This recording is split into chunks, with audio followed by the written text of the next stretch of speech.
Here we go, Robert. Yeah, can you Good hear morning. me okay?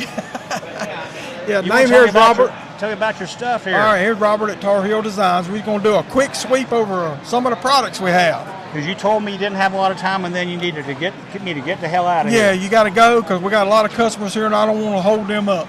Yeah. No, we're having fun. We're having fun all All the right, time. guys, this is our little portable antenna. We designed that so you don't have to put no stakes in the ground and no wires in the trees. Our parks in North Carolina don't like that too good. And I bet you it lights up with this whip. And the long whip on it really does help it. With that whip, depending on how you got it set, you got full coverage from 2 meters all the way to 80. And it comes with a basic radio kit. It's motorized. You don't have to go out there and clip and pinch and adjust. You can just set it at your radio table and do the tuning. Now we'll get over here to the small antennas that will go on the vehicles. We got our regular little pros, little pro HPs, different coverage, different wattage levels, different performance. Right. Because the coils on the inside are a little different. Of the small antennas, the little pro HP is the best performing, but it doesn't cover 80 meters. Right, I had the little pro. The little pro, it covers 80. The little pro HP, I do a little bit better on 40 meters, but it doesn't cover 80. Nope.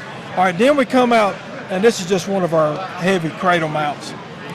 But this is new for this year. This is some old slim. We used to make them back in the day. We just call them slim.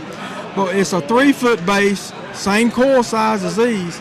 But we got a 3-foot base, 10 through 80 meters, 500 watts. That's just a slim, low profile, just a small antenna. That's new, definitely. It's new. And then we got one right here that is actually 10 through 160 meters. That's a stretch, but it's there. Yeah. I don't expect to do DXCC on 160 meters. Of course not. But anyway, and then this is new for the year. We wanted to put together a full vertical HOA kit. This is our HOA vertical. This is a full kit. This will be the antenna, the element, then they come down here with triple matching on it. You have 3 different selections on the match, and that way you can just get a flat standing wave everywhere you go. That's an impressive coil on this thing. It comes with the bracket, and it comes with 24 20-foot radials. That's a pretty good radio system, Yeah, and of course you can double that up if you wanted to. All right, then we get over here, and what else we got? We got some capacitive hats. Capacity hats. Yeah, we've had them in the past. We've put together a few more. Some guys was asking for them. No, we don't sell a big 8 mag mount like you see here. This is just one I had. I don't really want to sell it because it makes a good display piece. Yep. Then we get over here to the dipoles. We can make the dipoles into small antennas, but our main dipoles, and we've done this for HOA, guys that has to hide them in the attic. Of course you can use them outside, but it's a great attic antenna as long as you got a standard attic. It comes with the controller. It comes with 50 foot of control cable. But we have those in the regular, we call it a 75 Pro. It'll be 10 through 80 meters. And then we have the 10 through 40. It's our Model 40 I antennas. like this. This is pretty cool. The 10 through 40 version, I really like it. Tuned smooth. It comes with the controller, 50 foot of control cable. This is something that for guys that need delicate matching on their antenna. If they're running amplifiers or they can't get the ground exactly right, you got 3 choices of matching. We have little tuning spuds here that you can figure out exactly what matching you need on the bands you're on. This is really nice for guys that have a vehicle where they can't get a good ground, or if they're running an amplifier and they need a dead-on match. I mean, they need a 1-to-1, and that's what that's for. That does nice. Now, we have these on our bigger antennas that I'm fixing to show you because the Q is so high on those, you just about have to have it. Yeah, I can understand that. And then we'll get over here to our original antennas. We've always had these. We brought these out in 2000, but we got our regular 2-foot base version if you got it mounted high on the vehicle. This is a 10 through 40, 1,000 watt rated. Our 100 and 200 is very popular. This is a 3-foot base, 4-foot base. If you got an SUV and you got it mounted on the hitch, the longer base antenna is the choice.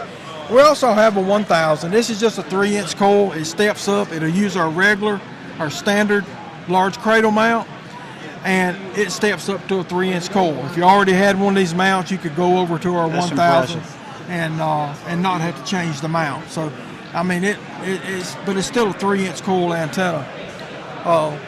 Then, of course, we got a few different mounts. We have one that goes in a truck bed to fold over the antenna.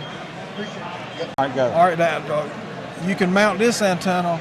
This mount will go in the bed of a truck, made to fold over a wheel well. We have receiver mounts, and then just a random flat plate mount. You might have a way you want to mount or use a fold-over mount. I've seen a lot of guys put those on the bed rail in the corner. Yeah. In the corner bed, they don't use all the holes, but it allows them to fold over. There you go. And then we get over here to the magnums. Yeah, some of these I have never seen. This is new antennas. We brought these out last year. Yeah. These are the 3-inch coil antennas, 10 through 80. We got one that's 10 through 160, 1,000-watt mobile. Yeah. That's a massive antenna. This is all 3-inch coil antennas. The real high power uses 12-gauge wire, 6 turns an inch. So these are massive antennas. They come with the brackets, the cradle brackets, and they come with triple matching. It comes with that. I got a cover off of this, and so you can see the matching network. The Q is very high on these. Bandwidth is very narrow, so you need to have matching on your 3 lower Yeah, bands. because the resistance goes Yeah, down. it goes real low, so you really need to have that on a high-performance antenna. Well, sir, I appreciate you taking Yes, the time sir. out of your busy day, Mr. Robert, to Thank talk you. to me. And You have a blessed day. Thank too. you. Thank you. Yeah,